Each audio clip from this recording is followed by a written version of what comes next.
Salut à tous et à toutes. Dans cette vidéo, vous allez voir comment nous avons assisté notre frère dans la création de sa plantation de 2 hectares de poivre blanc de Penja. La plantation fait plus de 2 hectares, c'est 10 hectares. Mais comme il faut commencer tout petit, comme nous avons recommandé. Bon, c'est pourquoi il a commencé d'abord avec 2 hectares. Ici, nous expliquons à nos techniciens comment élaborer un meilleur piquetage. Vous savez que le piquetage est très avantageux pour la plante, sur la manière de travailler, le nombre de plantes qui vont entrer et l'aération aussi, les amis. Ici, il faut d'abord scinder la plantation. Il faut couper la plantation sur une forme. Nous recommandons généralement sur une forme carrée. Même si votre plantation est sous forme de cercle, de trapèze, de triangle, sortez d'abord le carré avant de faire votre piquetage. Là, vous aurez des lignes purement droites, les amis.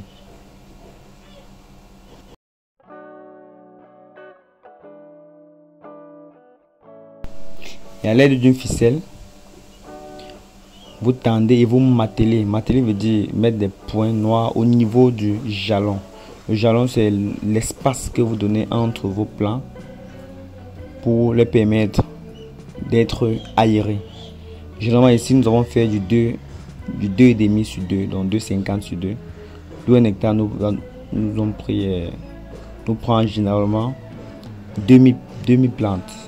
Si vous faites du 2,5 sur 2, et du 2 sur 2, vous aurez 2500 plants à l'hectare. Mais il faut savoir aussi que le plus important n'est pas d'avoir beaucoup de plantes à l'hectare.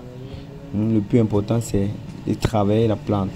Puisque s'il y a beaucoup de plantes à l'hectare, le champ sera étouffé et la plante doit produire dans une circonférence bien déterminée. Et là, même si vous mettez 10 000 plantes à l'hectare, c'est pas ça le problème. Vous voyez, celui qui a mis 1000 pieds même peut avoir de rendement plus que vous. Donc généralement, c'est pas souvent le nombre de pieds qui compte. C'est la manière dont vous travaillez et c'est la manière dont votre plantation est aérée. Vous n'avez pas oublié la formule que nous avons toujours demandé de laisser votre plante se reposer en pépinière. Et c'est le cas, vu que la plante a été stressée lors de son voyage. Laissez généralement 2 semaines. Ensuite, vous commencez le planting. Le planting doit se faire par des personnes vraiment aptes à le faire, parce que si vous plantez mal une plante, c'est normal qu'elle doit mourir ou d'être stressée. Généralement, il y a souvent certains employés, quand ils sont pressés, ils plantent avec des sachets de nylon là, les amis. Et là, il faut éviter. Si vos plantes ont été plantés avec des nylon, ça va prendre beaucoup de temps pour se développer. Ça sera serré. Ce sera un peu comme vous mettez quelqu'un dans un cercueil, non, les amis. Il ne peut pas bien vivre à l'intérieur. Donc, il faut généralement vérifier ces étapes-là quand vous êtes dans le planting. C'est pourquoi nous mettons généralement un chef d'équipe qui contrôle ça à la loupe pour éviter. Parce que quand les gars sont souvent très pressés et souvent ils ne s'en rendent pas compte. Or, c'est très primordial.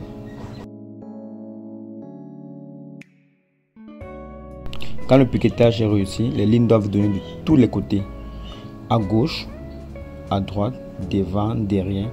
Vous allez avoir les lignes purement droites. C'est le cas ici. Parce que nous avons scindé, comme nous avons dit, la plantation en carré pour avoir, vous savez que la particularité, la surface d'un carré, les 4 côtés doivent être égaux. Généralement, c'est comme ça. Donc, ne faites pas un rectangle, parce que la surface du rectangle, les 4 côtés ne sont pas égaux. Faites-le en carré. Là, vous aurez les lignes purement droites et les plantes vont entrer normalement à la lettre. Le système d'irrigation de cette plantation est doté d'une plaque solaire dont nous vous donnerons les caractéristiques plus tard, et de 2 cubiténaires de 500 ml, donc 10 ml, qui ont la capacité de maintenir 10 000 plantes pour 1 litre d'eau par soir ou par nuit. Parce que généralement, ce système, ça se passe comment? La pompe, le solaire tire sur une pompe solaire dans un puits aménagé. La pompe tire de l'eau à l'aide du système solaire, envoie au cubiténaire en journée, puisqu'il fait chaud en journée, et à l'heure il fait beaucoup chaud, les amis. Et puis le soir maintenant, on ouvre de l'eau sous forme de goutte à goutte, ça se verse sur les plantes. Un système qui est très pratique, moins coûteux. C'est vrai qu'il faut quand même débourser une charge au départ, mais dès lors que tout est mis sur pied, les choses se font automatiquement. Vous voyez à l'avenir des graines agriculteurs comment ça évolue. Au moins de 5 jours, c'est déjà assez grand.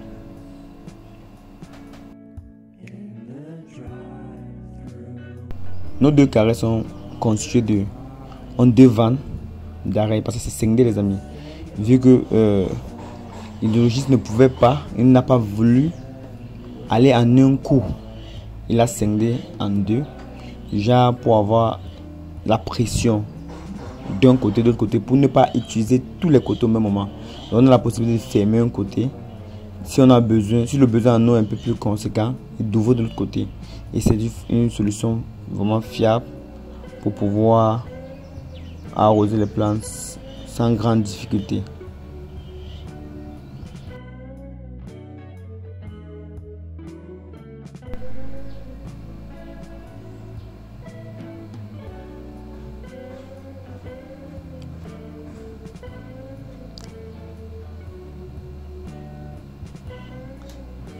Et nous avons enterré les gros tuyaux dans le trou pour protéger ces tuyaux en cas d'incendie, en cas de feu. Vu que c'est un matériel qui coûte cher et on ne peut pas essayer de risquer l'investissement, les amis. Mais les petits tuyaux, nous avons superposé et on veille toujours, les amis, parce que vous savez, l'investissement, c'est pas facile, les amis, c'est pas facile. Et c'est non plus aussi difficile. Ça demande juste de la volonté.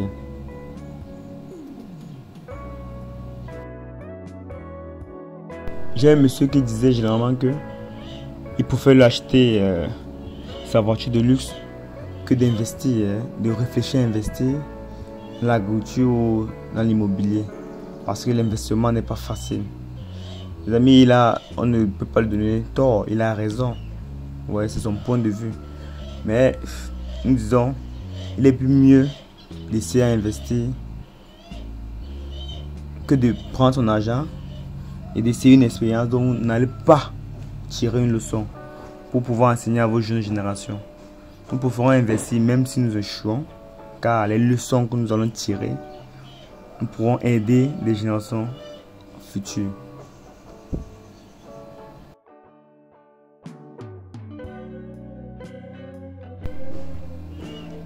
Nous sommes en plein réglage du système. Vous savez que le goutte à goutte ne doit pas couler beaucoup, les amis. Je vous ai expliqué le principe. Si nous avons 1 litre d'eau à dispenser sur une plante, c'est comme si on peut directement venir verser les 1 litre là et puis on arrête, tout est joué. Mais la plante ne reçoit pas ça de la même manière. Par contre, ici maintenant, nous disposons ou nous mettons à disposition des plantes 1 litre d'eau, mais pour un soir. Vous voyez que les 1 litre d'eau là, la plante va consommer toute la soirée. Vous voyez les amis, c'est pourquoi il faut bien régler le goutte à goutte, comme une seringue, comme une perfusion. Là, ça entre doucement sur la plante. Là, nous sommes en plein réglage. C'est pas encore arrêté, nous réglons encore. Parce qu'il ne faut pas que ça coule beaucoup. Il faut que ça coule petit, mais sur une période très longue. Ça va permettre que la circonférence de la plante soit toujours humidifiée. Bon, il y a un abonné de la chaîne qui m'a donné une idée. Il m'a dit, les racines, il m'a demandé combien de mètres les racines de poivrier peuvent arriver. Les racines de poivrier peuvent arriver jusqu'à 4 mètres. Il a dit qu'il faut faire plutôt un asperseur qu'un système goutte à goutte. Parce que les racines seront loin et l'asperseur va aérer partout. Mais il faut se savoir, les amis, pour avoir un asperseur, il faut avoir un compresseur. Le coût est élevé. Bon, pour un coût simple comme notre système-ci, vous ne réfléchissez pas beaucoup. Vous faites votre système goutte à goutte. Mais maintenant, au niveau des descentes, quand vous allez faire la descente des poivriers sur les poivriers, vous concentrez la descente au niveau où l'eau arrive. Ça veut dire que la plante va prendre plus sa force là-bas. Les racines qui seront à plus de 4 mètres ne seront pas importantes pour la plante. Parce qu'il faut avoir un système qui est bien pratique et que vous allez vous trouver à l'aise là-bas sans avoir à dépenser beaucoup d'argent. Le but, c'est de rentabiliser. Et si vous investissez beaucoup et à perte, ça ne sert à rien. Mieux vaut acheter votre voiture, vous roulez en first class, comme comme le monsieur qui disait tantôt là, que de pouvoir faire comme ça. Mais il faut toujours calculer, même si souvent ça ne va pas donner parce que ce n'est pas une formule exacte. Mais les estimats que vous allez tirer, vous pourrez faire mieux davantage.